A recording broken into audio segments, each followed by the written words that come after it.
कृष्णा।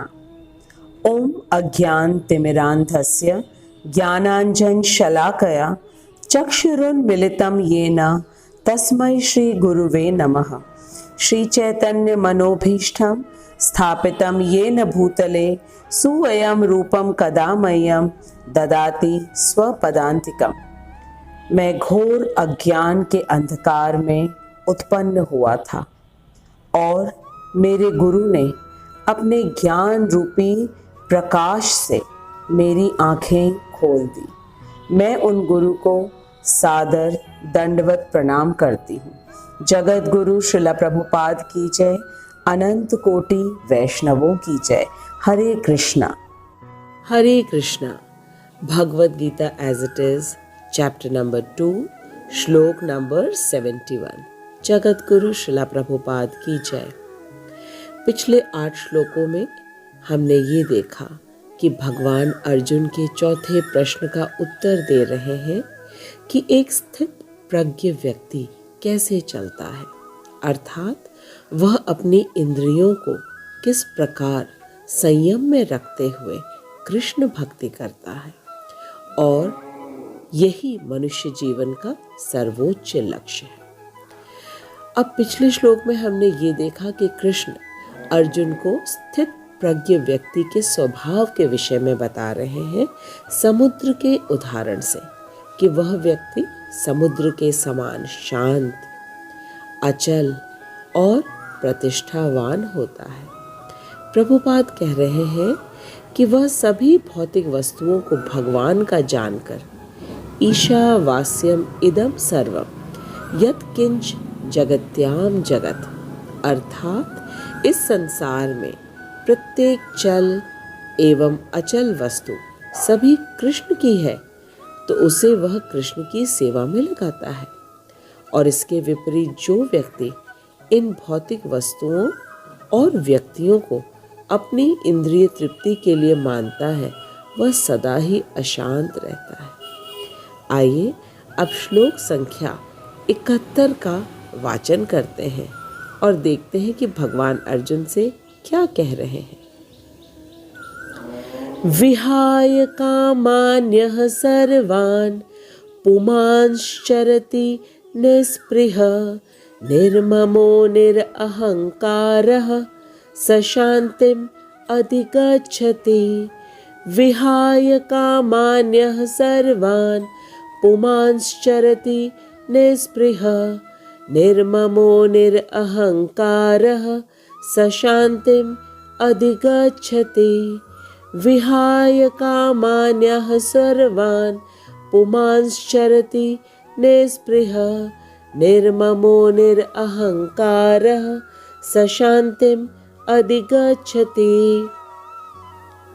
विहाय छोड़कर या त्याग कर, कामान इंद्रिय तृप्ति की भौतिक इच्छाएं, यह जो सर्वान समस्त, पुमान पुरुष, चरति जीवन यापन करता है, निस्पृह इच्छा से रहित होकर, निर्ममः ममता से रहित होकर, निरअहंकार मिथ्या अहंकार से शून्य होकर, सह वह शांतिम पूर्ण शांति को अधिगच्छति प्राप्त होता है। भगवान कह रहे हैं कि जिसने इंद्रिय तृप्ति की वासना या इच्छा को संपूर्ण रूप से त्याग दिया है और जो सभी प्रकार की इच्छा और ममता से मुक्त है तथा मिथ्या अहंकार को त्याग चुका है, वह पुरुष सच्ची शांति प्राप्त करता है। श्रील प्रभुपाद कह रहे हैं कि निस्पृह का अर्थ है कि इंद्रिय तृप्ति की कोई भी इच्छा न रखना, या दूसरे शब्दों में कृष्ण भावना भावित होना ही वास्तव में निस्पृहता अथवा इच्छा शून्य होना है। इस श्लोक में हमें कृष्ण 3 प्रश्नों का उत्तर देंगे। पहला प्रश्न, क्या हम इच्छा शून्य हो सकते हैं? Can we really become desireless और जीरो डिजायर्स? दूसरा प्रश्न, कृष्ण भावना भावित होना क्या है? What is Krishna consciousness? तीसरा प्रश्न, सच्ची एवं स्थायी शांति हमें कैसे मिल सकती है? What is the formula to get real and permanent peace? Srila Prabhupada के तात्पर्य से हमें इन सभी प्रश्नों के उत्तर मिलेंगे। श्रीला प्रभुपाद बता रहे हैं कि जो व्यक्ति इस जगत की कोई भी वस्तु एवं व्यक्ति में मिथ्या अधिकार नहीं जताता और जो यह पूर्ण रूप से जानता है कि इस जगत में व्याप्त प्रत्येक वस्तु एवं व्यक्ति कृष्ण की है, तो भला मैं क्यों किसी पर स्वामित्व का भाव रखूं?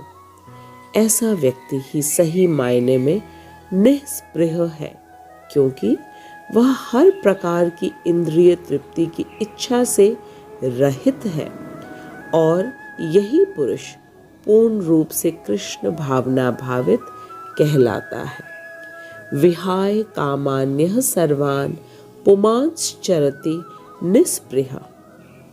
फिर भगवान कह रहे हैं कि जो व्यक्ति अपने को देह नहीं बल्कि आत्मा मानता है और वह मिथ्या अहंकार से रहित होता है, अर्थात निरअहंकार होता है, और फिर ऐसा व्यक्ति जिसमें मैं की भावना नहीं होती, जैसे कि मैं पुरुष हूँ या मैं नारी हूँ या मैं बुद्धिमान हूँ या मैं सुंदर हूँ या मैं भारतीय हूँ, मैं डॉक्टर हूँ या इंजीनियर हूँ, इत्यादि इत्यादि। तो फिर ऐसा व्यक्ति किसी भी व्यक्ति या वस्तु में ममता नहीं रखता। ममता का अर्थ है मेरेपन की भावना। प्रभुपाद कह रहे हैं कि जो व्यक्ति मैं और मेरेपन की भावना को नहीं रखता है तथा कोई स्पृह नहीं रखता है अपनी इंद्रिय तृप्ति के लिए, वही व्यक्ति पूर्ण रूप से शांति प्राप्त करता है, क्योंकि वह प्रत्येक कार्य कृष्ण की ही प्रसन्नता के लिए करता है और यही कृष्ण भावना में स्थित होने की अवस्था है।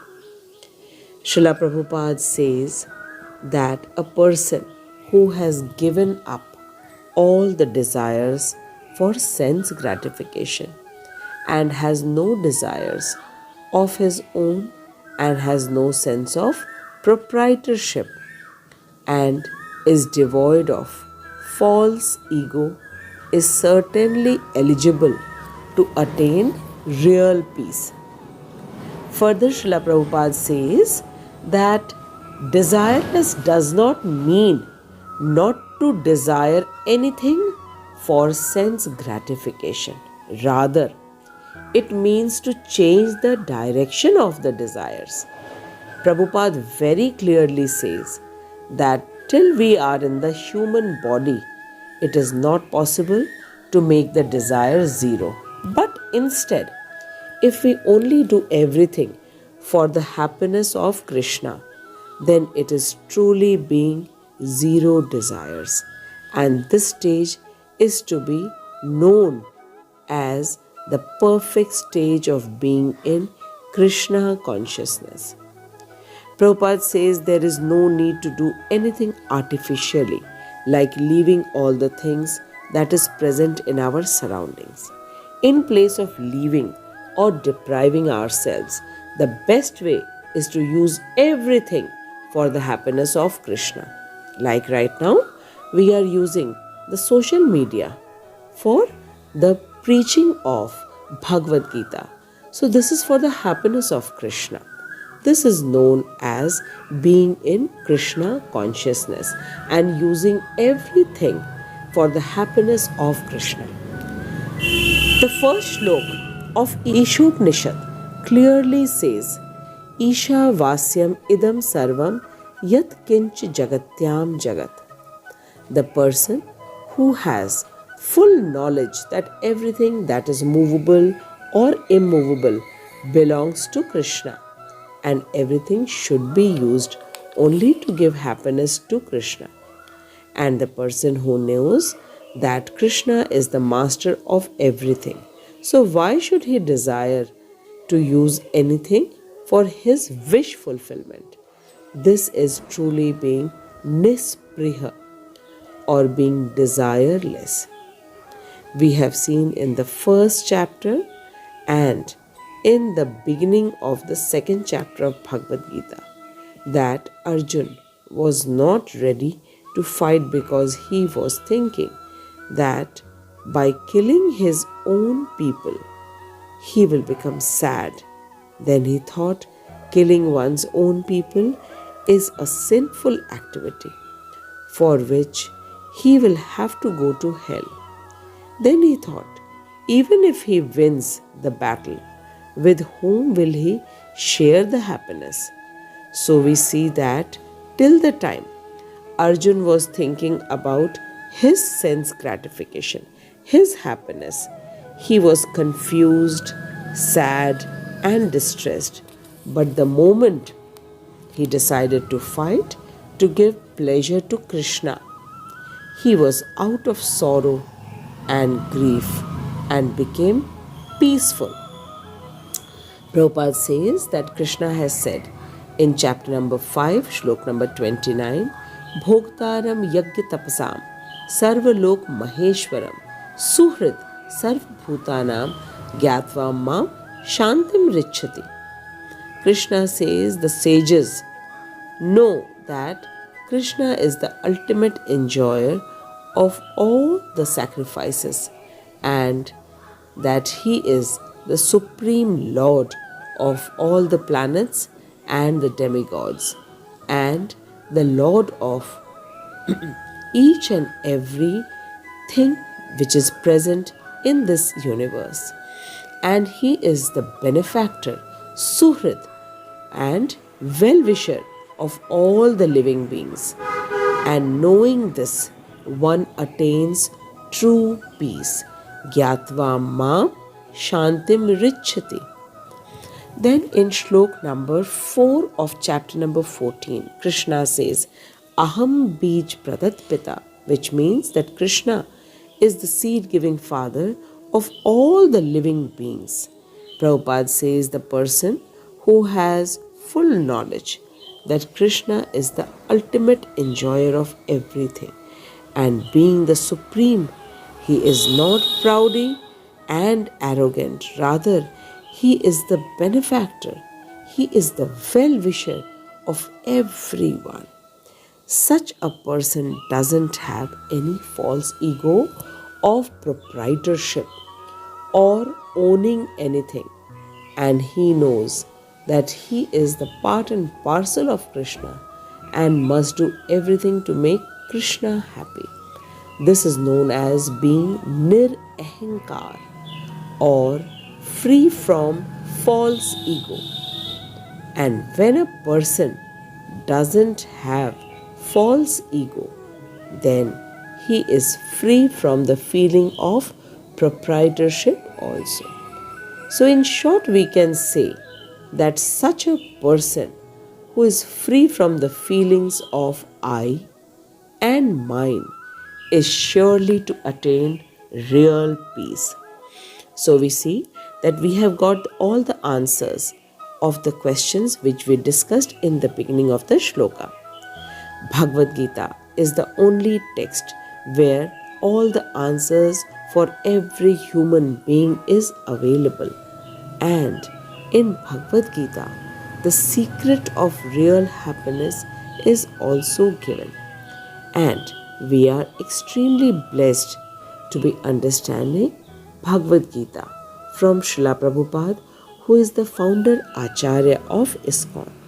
इस श्लोक से हमने ये सीखा कि हमें पूर्ण शांति कैसे प्राप्त हो सकती है। भगवान ने कहा है कि जब हम निस्पृह, निरअहंकार और निर्मम होकर के प्रत्येक कार्य को करते हैं तो हमें पूर्ण शांति प्राप्त हो सकती है। मनुष्य सदा ही अपनी इंद्रिय तृप्ति में लगा रहता है, लेकिन जो पुरुष ये जान लेता है कि प्रत्येक वस्तु और व्यक्ति कृष्ण की ही है और वह स्वयं भी शरीर नहीं बल्कि आत्मा है और उसका नित्य स्वरूप है कृष्ण दास। इस प्रकार वह मिथ्या देह के अहंकार में नहीं रहता और देह से संबंधित वस्तुओं और व्यक्तियों को अपना नहीं मानता है, तो वह निर्मम हो जाता है और प्रत्येक कार्य को कृष्ण की ही प्रसन्नता के लिए करता है। इसी को सही मायने में कृष्ण भावना भावित होना कहते हैं और कृष्ण भावना भावित होकर ही मनुष्य पूर्ण शांति को प्राप्त कर सकता है। मैं आप सभी का धन्यवाद देती हूँ कि आप इतने धैर्यपूर्वक और इतने उत्साह से प्रत्येक सप्ताह भगवद गीता के श्लोक का अध्ययन कर रहे हैं और भगवद गीता के श्लोकों को अवश्य रूप से दूसरों को भी शेयर कर रहे हैं। यही तो सर्वोच्च लक्ष्य है मनुष्य जीवन का। आपने क्या सीखा ये आप कमेंट बॉक्स में अवश्य लिखिए और यदि कोई प्रश्न हो वो भी लिखिए। अगर आपने हमारे चैनल को अब तक नहीं सब्सक्राइब किया है तो अवश्य सब्सक्राइब करें और बेल आइकन दबाना नहीं भूलिएगा ताकि हमारे सभी वीडियोस आप तक सबसे पहले पहुँचे। हमें श्रील प्रभुपाद का बहुत बहुत आभार प्रकट करना चाहिए क्योंकि उन्हीं की वजह से हम इस गुह्य ज्ञान को इतनी सरलता से प्राप्त कर पा रहे हैं। जगत गुरु श्रील प्रभुपाद की जय, अनंत कोटि वैष्णवों की जय। भगवद गीता के दूसरे अध्याय के हम अंतिम श्लोक में अब आ गए हैं और अब आखिरी श्लोक नंबर 72 में अगले सप्ताह देखेंगे कि भगवान किस प्रकार समस्त दूसरे अध्याय को समापन कर रहे हैं। हरे कृष्ण।